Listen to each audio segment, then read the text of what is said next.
Hello, welcome to the Build Series. It's Kevin Kenny, live in New York City. Our guest today's music has been described as timeless by the Wall Street Journal, and lucky for you, his brand new album, Star People Nation, is out and available for you to listen to right now. Please just give a warm welcome to Theo Croker. I was admiring your, as your music video played for the studio audience, I was admiring your fashion ensemble today. And your Thank you. You're getting back into streetwear. I am getting back into streetwear. What made you go away from streetwear? Trying to look older. Yeah. Now I'm trying to look younger and be comfortable. You know why I start there, though? Is because I think a big theme with this record, right, and just where you're at right now as an artist, is this theme of embracing, right? Totally. Embracing your true self, embracing your culture, of course. And then also what I thought was so interesting, for such a master of your craft, you felt like you're embracing your instrument maybe for the first time. Yeah, as a recording artist with Star People Nation, I was like, I'm really going to focus on the trumpet is like the center voice, the narrator. When in the past, I focused more on like, how does the band concept work? Or, you know, what are the compositions about? And this time it was really like, okay, I'm going to put the trumpet. That's going to be the point. It's a trumpet record. Right. It must feel like an extension of yourself, no? Absolutely. The instrument, that is. Yeah, it's like a wife, really. Right. Not that I've ever had one. No. I'm assuming that's that kind of relationship. That's fascinating, though. Is that how you think of it almost? Yeah, I mean, you know. Happy trumpet, happy life. That's it.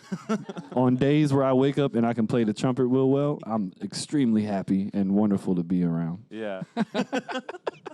Other days, not so much. How do you, you going like super far back just to square one, how do you land on the trumpet? I remember back in the day, like we had, at my school, we had to try out all these different instruments and then pick our favorite. Did you try a bunch of stuff and then you landed on the trumpet? They had a bunch of things on the table and I went right to the trumpet. Really? And I was one of the only kids in the class to do that. So they were like, yeah, cool, you got it. I wanted the trumpet. I don't know why. Did you do it to be different? No, but it made me different because I wasn't in the drum line. Right. You know, I wanted to play drums, but I looked at that line and was like, nah. And then I don't have drums, and et cetera. So my older brother had a trumpet and was a really good trumpet player. And, of course, I wanted to be like my older brother. Right. So I was like, ooh, now I don't have to, like, sneak in his room and play it. Like, I'll be allowed to play it. Yeah. So I picked the trumpet. It's tough to play that low key and not get caught, you know? Yeah, you know what? Yeah, it is. But if you can play low key, I've learned to, you know, from living in apartments, when I used to live in New York City, nobody likes hearing you practice the trumpet. So I've had to learn to play extremely soft, like lower than the TV volume, so that I could practice all night. So that's how I did it. Yeah. And when you do that, it actually makes you really good. Oh, I bet. Like your muscles and all that. Yeah, little workout for the trumpet. Exactly. So I wanted to ask you, your first love as a kid, right? Is it jazz or is it hip hop? Oof. I think it was, well, I think, you know, when I turned on the radio, I would hear hip-hop. Right. It wasn't jazz radio where I was from. But it was stuff like, it was super jazzy hip-hop. Right. Like Outkast. Totally. Mostly Outkast. Yeah. Or Guru. So, and my older brother was a hip-hop head. So he knew I liked the jazzy stuff. So that was the compromise in the car. Yeah. You know, in the family car, it was like, okay, put on the jazzy hip-hop. Yeah. And I was happy.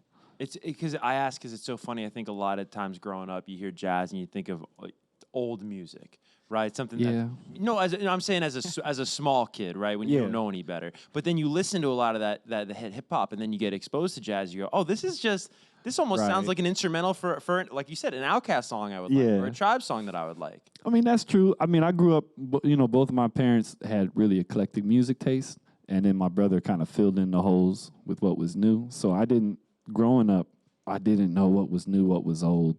You know, Stevie on the radio, Michael Jackson on the radio, Outkast on the radio, like jazz. Gloria Estefan's Spanish album, Mi Tierra. I grew up on that really hard with my mom. So for me, it was just music, and I was always fascinated by music before I ever chose to study it. Right. It's funny you say that about just the similarities or really the lack of barriers in your musical education on the radio. You listen to all those different artists. kind of like what you went through when you were in China about the how people viewed things over there, where really like Stevie Wonder is a jazz artist over there. They don't really differentiate between R&B, hip hop, jazz. No. And that's kind of dictated by the industry, which I found fascinating. No. Their industry or our well, this industry? I would say both, right? Yeah. Because here we don't realize it, but why genre is king is because for so long, right, radio was regimented in the United States by radio, but not so, or by genre, but not so much over in China. You found. Yeah, well, China there was no radio, or there wasn't really like a music industry like we have here. So like live music, people flocked to see live music because that was pretty much the only thing you could check out that wasn't, state curated. Right. So it had jazz was like a safe category to put other things in. Now they're starting to separate R&B and hip hop. They're starting to like people that are into the culture of hip hop are starting to separate it, but originally it was just one thing, and jazz was a safe category for China. Right. So it all just kind of fell under that. Yeah. Which opened my eyes to actually help me realize how it was all similar. Because I grew up here and I separated things. Yeah. I said, no, this is hip hop, this is R&B, this is jazz, this is rock. And over there, that kind of just got blurred.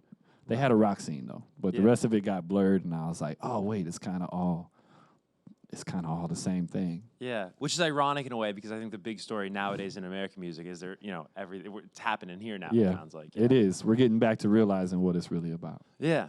I think it's liberating. It's very. Yeah.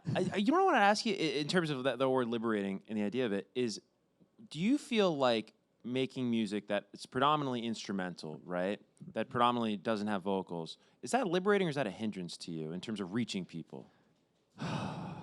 That's a tough question. I mean, I know that it can be hindering because it may not immediately draw in somebody who's not wanting to listen deeper, but it's also liberating because you can interpret it however you want to interpret it. I can just name the song, give you a theme, and it's up to you what this song means to you. And it's always interesting how people come to me and say, "Oh, this song makes me feel this way or this way," and it's like, wow, so I left that open for you. I just did what it felt for me. Whereas with lyrics, it kind of like this is the statement. And you're with it or you're not. Yeah, it's amazing. I think we'd all be surprised by how little we probably need lyrics. We probably think we do to relate to a song, but so many times you just listen to the music there and you go, oh, I know what this is saying. Right, exactly. Well, it has its settings. Like if I'm in the club, I don't want to hear jazz. What do you want to hear when you're like trying to turn up? Probably the newest Drake song. Okay. I don't know. I'm just saying that. Yeah. Like, just something simple. Yeah. Danceable. I like dance music. I like it. So. You really won me over with a story of how you got your start in China.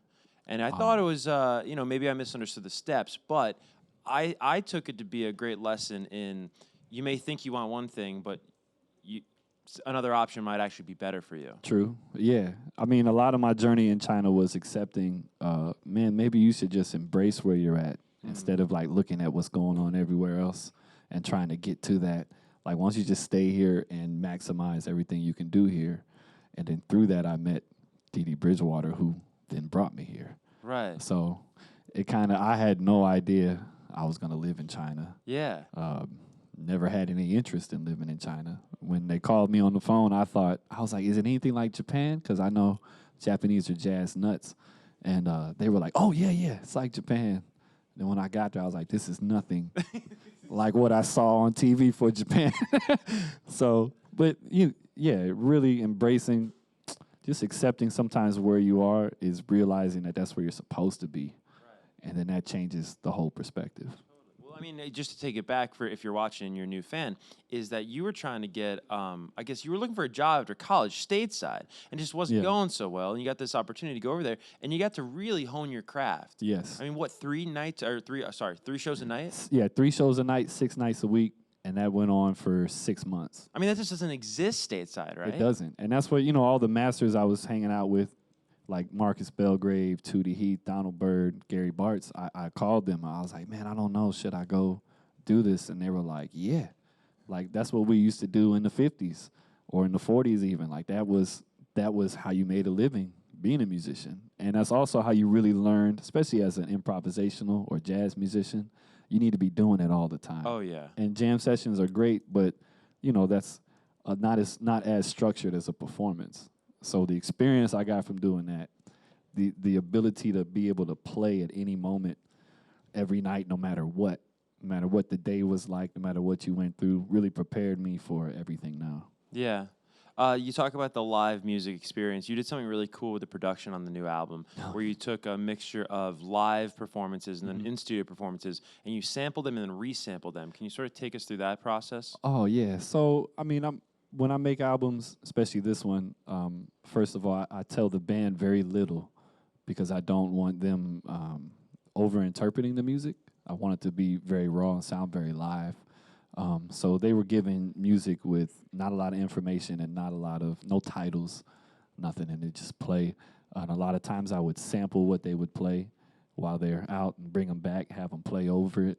I would take recordings. I record everything live and sample some of that and then put it in the system, do the thing to it, and then call the band in and have them play over it, but never really revealing what I'm going for, so that they couldn't, over-interpret what I'm saying, because I wanted it to be very reaction, very like spontaneous, what they're doing, so that it sounds like a live record, kind of. So it's more organic. Very organic. That's the word I was looking for. Right. Thank you. There you go. Yeah, I wanted to keep the real organic jazz aspect of it, where you just go in the studio and play. Do you find yourself as a jazz fan, can you notice the difference when you're listening to a record of when it is a little bit over intellectualized? Or, of course. Yeah, you can. Yeah, definitely. Or when it's faked or artificial. Well, it must sound a little fake, right? Not that was their intent, but... No, yeah, I mean, I guess it's just I don't think it's because of my musicianship. I think it's because of how much time I've spent in studios and like dissecting things and really producing and learning that. Then you start to hear things you didn't want to hear when you listen to music. Right.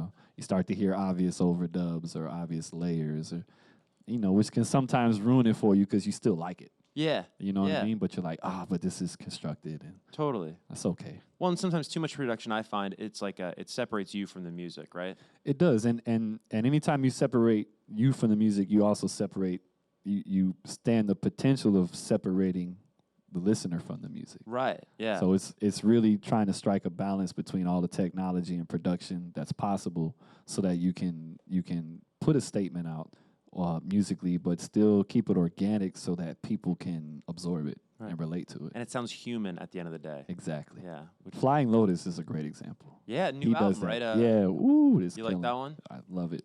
You know what I want to ask you about? You worked a lot, it sounds like, on For Your Eyes Only. Yeah. How'd that come about? Did you know J. Cole, or did J. Cole know you? I didn't know J. Cole. I think he was looking. He had some trumpet players in the studio while he was working on it. I don't think it was going the way he wanted, and I think he said he was looking at Jill Scott's tweets, and she had tweeted something recently from one of my albums, and then he looked me up, saw that I was playing at Mittens in Harlem, and he came by there looking for me. No way. Just unannounced. Just unannounced. I had left already, and I got a call from the bartender saying J. Cole was here. I was like, yeah, you funny, man. I got to go, though. I don't have time for this. He's like, no, I'm serious. J. Cole's here looking for you. I was like, okay, let me talk to him or have him call me. And then he did. So I went down to the studio, met him, and he kind of told me what he was looking for, and he showed me examples from YouTube of me playing. He's like, I'm looking for that. I'm like, oh, okay, well, that's just me being me. I can do that. And then we went from there. That's dope. What songs did you work on? A lot that didn't come out.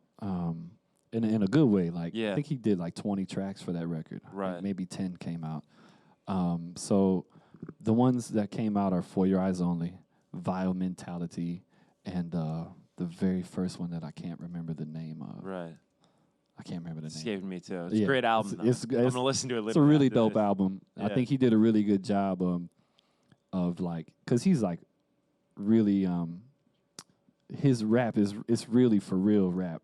You know what I mean? It's not a lot of gimmicks involved in it.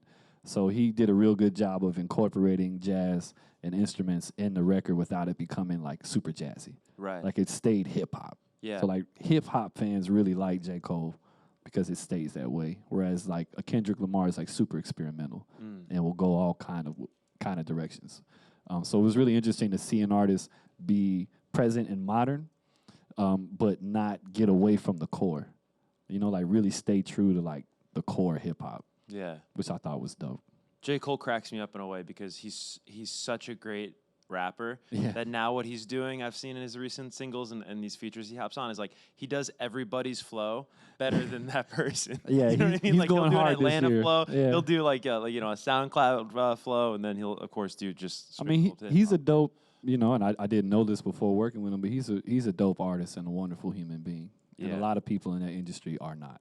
Yeah, but he really truly is. Like, for real. I've seen him take time with fans and people, and he treats everybody like a person. He doesn't act like a superstar. And he really, when he's working on an album, he's really working on an album. Totally. And he's open. If he brings you in as a musician to work, he wants to hear what you know and hear how you think. And then, it's, of course, his record, so he decides with you. It's not like them trying to tell you, do the na-na-na-na-na thing. It's not like that with him. Yeah. He's real respectful to your artistry. Do you ever feel like you're a liaison of sorts between hip hop and jazz because you do have an understanding of both worlds? I've never thought of myself that way. No, but I mean, I think maybe that comes intuitively if you know both sides and you're involved in it. But I don't know. I've never thought of that. Do you find both worlds and both cultures similar? Because I always think of like the Great Gatsby soundtrack that Jay-Z executive produced. Okay. I thought the way that they presented jazz in that film was so extraordinary because they positioned it like modern day hip hop. Right. Yeah. Yeah, that was cool. I mean, yeah, absolutely. It's definitely they are from the same culture, jazz and hip hop. They really are the same thing. When hip hop started, they were just looping jazz records. Gary Bartz, Roy Ayers, Funkadelic records. Funk came out of jazz. So it's all still jazz. And at the end of it, and that culture, hip-hop kind of picked up the culture where jazz left off because jazz kind of got stifled and kind of like got put into like education and put on this pedestal. Then it no longer represented the people that originally put it out or that needed it. So hip-hop picked up where that left off and came back. And now it's full circle where it's really starting to become one thing again publicly, but it's always been that way. I liked seeing you say that you thought you were describing jazz in a number of words, and one of them was punk. Punk. Jazz is very punk. I mean, Jelly Roll Morton, one of the originators of jazz, wore gold teeth, worked in whorehouses. I mean, this jazz was not this like suit and tie proper. Suit and ties is just what people wore in the 20s. Right. Like that was hip. Exactly. Zoot suits. Like it's not this super clean image that was never really jazz. That was just, jazz for the of the time. Yeah, the higher ups, I guess. Yeah. But these cats were pretty hood. It's like wearing grills and wild hair like in hip hop, that's not new. Yeah. That's just punk jazz. We're gonna get to some studio audience questions in a second, but I did want to talk about you're doing an incredible tour. You got 4 shows. How many shows in New York right now? I have 8 shows. You have 8 shows. And 4 nights at the Jazz Standard. That's what I was looking at, and that's coming up this weekend if you're watching us live. Yeah, this weekend. Yeah. Oh no, I'm sorry. Next weekend. 13th through the 16th. There you go. Yeah. I'm so excited. I'm living. Me too. Yeah, right. But that's really cool. So 4 nights at the Jazz Standard. Yep. But you really, is it a national tour? I was like, it was dizzy looking at all the dates. Yeah, I mean, it's just kind of, I guess the way it works now, compared to when I was growing up looking at it, is routing now has become whatever the show is next. So you might be in Greece today, China tomorrow, Philly the next day. It's really it's exciting. Travel technology has really changed that whole like do it in a line idea. So it's all over. We'll be all over Europe, all over the States later in the summer, September in the fall. Back to Europe again in October, November. I think I get a break in December. Yeah. So take a deep breath. Yeah. All right, let's get to our first studio audience question. It'll come from over here. Hello. So first off, I'm a huge jazz fan, so I'm really looking forward to listening to your album. But also, you talked about studying in China and how like the music scene is so different like there from here. So I was just wondering if there were like what lessons you learned while like being there for so long, and like what did you take from like being there and like being in the music scene there and take back here and like incorporate it into your performances and music, like while back in the U.S.? Yeah, good question. Really, I think one of the first things I learned was like humility as a jazz musician. That no matter how good you were or how much you knew about improvisation, like that doesn't help you in a salsa band. For example, you have to really learn the culture to be a part of different genres. So I was in a salsa band with a lot of musicians from Colombia, and I had to learn to play and approach music that way, and it had nothing to do with jazz. So that taught me a lot of humility, that no matter how great of a soloist or improviser you were, that didn't help playing the trumpet part in a salsa band while people are dancing. So really, things like that. I was in a rock fusion band, so I had to really start listening to rock music and put my jazz ego aside. And that really helped me be more versatile and open to not only playing different styles of music, but also working with musicians that have different disciplines in music. And, being able to do that. So I think that was the key thing I brought with me. You're welcome. One final question from right over here. Hey, I was wondering if you have a go-to karaoke song? Oh, yes, Another Part of Me, Michael Jackson. Yeah, that ready.